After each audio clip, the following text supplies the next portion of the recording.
I grew up in Germany, in Düsseldorf. It's in the west of Germany, around 2.5 hours from Amsterdam, right in the middle.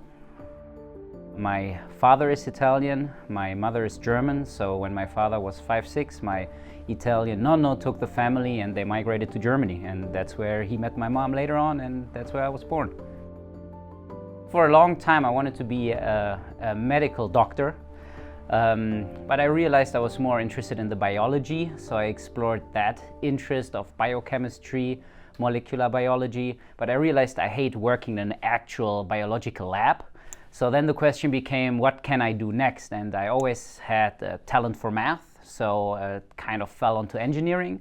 And from there on I explored different paths and ultimately found chemical engineering, thermodynamics, modeling and optimization as my passion. I did my bachelor's and master's in Germany, and we have an exchange program with my German university and Texas A&M, specifically RWTH Aachen and the Energy Institute. So I came here in 2019 for my master thesis project under the supervision of Professor Pissikopoulos. I fell in love with the place. Professor Pissikopoulos fell in love with my work too. So I like to say he made me an offer I can't refuse to come back for a PhD, and the rest is history. I was embraced with open arms, and they gave me essentially an option between different research topics. I picked reverse osmosis desalination optimization, and that was my gateway to the food energy water nexus, which has been my ongoing research topic ever since then. I continued my PhD in that direction, and funnily enough I had this idea that I need to learn practical things about desalination, and I was asking myself, is there a desalination plant in Texas? And there are actually several ones, and I ended up calling the utilities company in San Antonio, and they connected me with the actual desalination plant manager, and we actually ended up having a collaboration with them and visited the plant itself, which is in Elmendorf, I believe, to be exact, which is just south of San Antonio.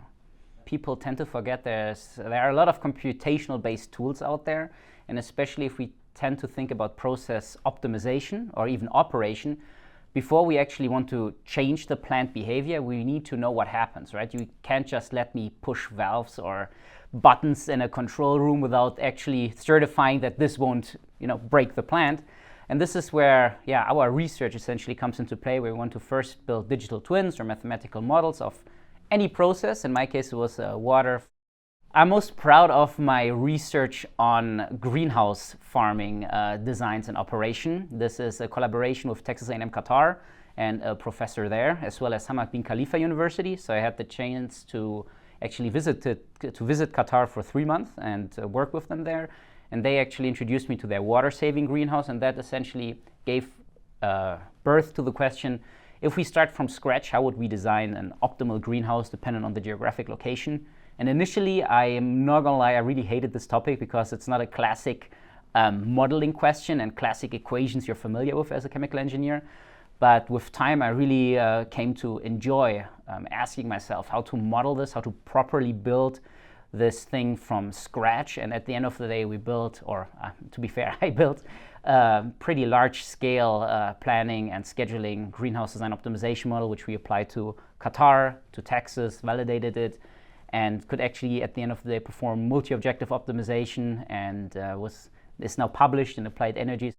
I entered the job market in 2024, and I was applying in the beginning to any shoe that would fit in the optimization or research scientist domain.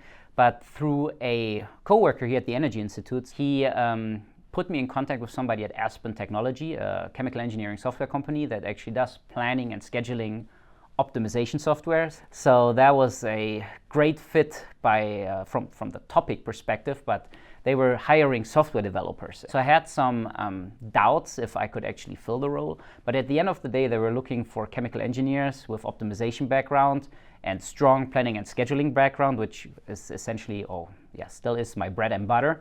I'm still in contact with a lot of folk here. I still have a lot of friends working at the Energy Institute, former PhD batchmates I'm still in contact with. So I have a lot of fond memories, obviously some harsher ones too, when we needed to finish projects or finish that paper, and it was pure misery finding the last step and close the loop. But no, I'm very grateful for the time I got to spend here. I'm very thankful for the experiences and how that place shaped me essentially.